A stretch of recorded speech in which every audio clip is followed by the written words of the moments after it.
Magandang oras mga kababayan, mga ka-Golden Boy. Merong pahabol na video ngayon ang Philippine Coast Guard.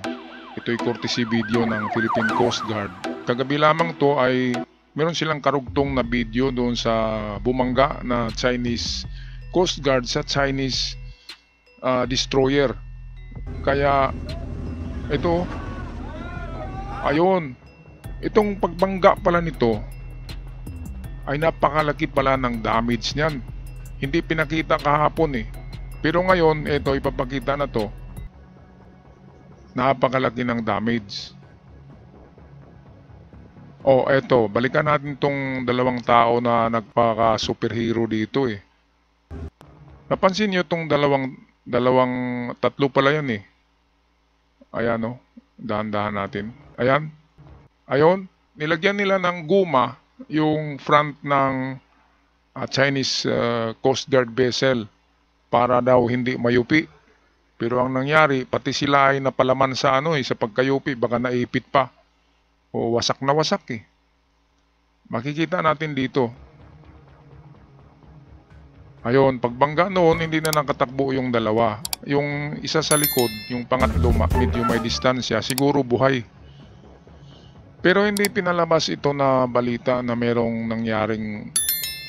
nadisgrasya sa Chinese crew dahil nga nakakahiya sa China, di ba? Kaya yun oh. Ngayon kung talagang sadyang anuhin ito, banggain ng Chinese Coast Guard, kasi nakita natin kanina ang bilis-bilis na eh. Talagang bubundulin na ng Chinese Coast Guard itong MV Suluan. At nang makita yata ng kapitan ng destroyer na ops, parang sumobra yung bilis ng kasama nila, eh talagang marami ang masasawi diyan. Kaya binara niya, ayan oh. Ginawa niyang pambara mismo ang destroyer, napakalaking barko niyan. Ito, babangga na yan eh.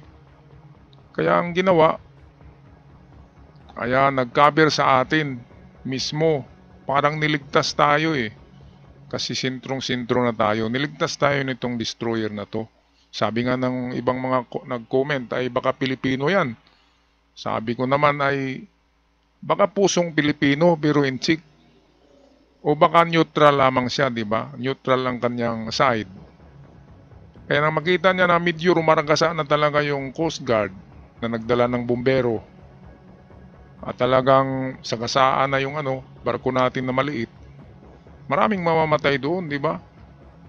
Kaya tama lang yung pagharang mismo ng destroyer ng China sa kanilang kasamang Chinese Coast Guard vessel. Kaya ito ang resulta. First time pinakita sa video na yuping-yupi. Ayan o. Yuping-yupi. Ayan, yuping-yupi. Nasaan na yung dalawa? Ay, yun yata yung dalawang tao. Ayan o. Patay yata. Nabundol eh. Yung isa, nawala yung pangatlo. Pero yung dalawa, ito yata yung maitim sa dulo. Yung isa nasa baba oh. Paktay mga inchik. Eh, ang tapang-tapang eh. Biruin mo naman, nilagyan pa niya ng guma yung yung nguso ng barko. Hindi na yun makukuha pa ng guma-guma kasi mabilis ang takbo eh. Kaya yun, sasabitan siya ng medal. Yung dalawa doon sa wala namang cross yung nila, libingan no. Ay sasabitan ng medalya yung kanilang mga kamag-anak. Dahil sa katapangan nila. Pagbalik nila sa China, hero yung dalawa eh. Pero wala na, durug-durug yung mga katawan nun. Isa impact lang nun, kahit hindi ka maipit, ay balik ka, di ba? Ito, tingnan natin. Ito yung hindi na humabol dito ang destroyer ng China. Pagkatapos ng banggaan, ay humiwalay na siya dahil ang utos lang naman sa kanila ay itaboy ang ating mga barko na pumapasok daw sa kanilang teritoryo. So, very professional itong kapitan ng Chinese destroyer. Professional siya kasi alam niya ang ginagawa niya. Hindi katulad yung sa Chinese Coast Guard na ang bilis-bilis eh. Talagang pupuntiriyahin niya ang sagasaan niya ang ating barko na MV Suluan. Kaya nakita ng klarong-klaro naman, ang laki-laki ng barko paano hindi makita. Nasa kaliwa niya yung Coast Guard ng China. So ang ginawa ng kapitan ng Chinese destroyer ay kinabig niya pakaliwa din ang kanilang barko para sadyang harangin, i-stop yung at all cost kahit na magkayupi-yupi yung barko nila. Pero ang tibay din pala ng destroyer, hindi na yupi gas-gas lang. Pero yung Coast Guard ay talagang grabe yung damage. So ito, kahit sa ganitong pangyayari, ang Pilipino talaga kahit kalaban ay tinutulungan. Ito, nagradyo pa yung ating Coast Guard sa Chinese Coast Guard din na baka meron kayong nasugatan dyan, ay tutulong kami. Ito, pakinggan natin. This is Philippine Coast Guard vessel BRP Teresa Magbanwa, MRRV 9701. We have medical personnel on board. Should you need any assistance, we are willing to provide assistance. Over. Ayan, so willing to provide assistance. Ayun na yung, balikan natin Balikan natin yung nangyari sa dito. Ito, ayan. Close up na yan, mga kababayan. Ano sa tingin nyo? Nasaan na yung dalawang tao diyan? Damit na lang ang naiwan, dalawang damit. Damit na lang. Yung pangatlo, tumakbo yung kanilang kanyon na parang nabaliko, nabaluktot yung kanyon Kaya napakalakas ng impact. At sigurado ako, yung dalawa na nasa dulo ay hero na yun pag uwi nila. Pero hindi na yun makakalakad, sigurado. Sigurado tayo. Balikan nga natin yung impact nito. Yung impact talaga. Ito yung sinabi ko na, ayan, parang kasa na Talagang bundulin niya itong MV Suluan. Bubundulin niya yan.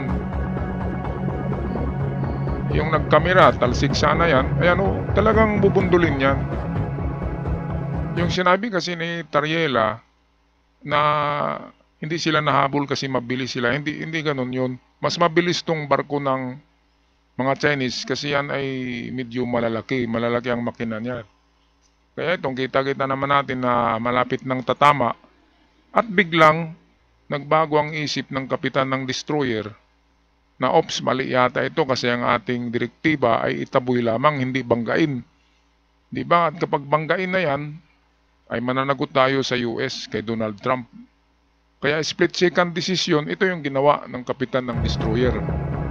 Ito, split second yan Nandyan pa yung dalawang hero ngayon na sa minteryo na yan. Ayun, impact na yan. Ayan. Kinakalasag tayo ng 164 Ang 164 ang namagitan. Malinaw ang pag-iisip ng kapitan ng 164. Parang neutral lang siya. Parang alam niya na alam niya na mali sila Kaya yun ang ginawa niya. Sinalban niya ang ating MV Suluan na maliit lang na barko. Kapalit ay damage ng kanilang kasamang Chinese Coast Guard. Kaya yan yung nangyayari dyan. Kahit mga demonyo ay meron ding mabait na demonyo sa mga demonyo. Mga kababayan, sa palagay nyo? Paki-comment sa ating comment section down below. At sa mga bago pa lamang sa aking channel nakabisita, huwag kalimutan mag-subscribe. Maraming salamat. Ayan, buti nga sirang-sira. At kudos sa kapitan ng Chinese destroyer. Ang bait-bait mo. Pagpapalain ka ng Diyos. Hanggang sa muli, paalam. At God bless the Philippines.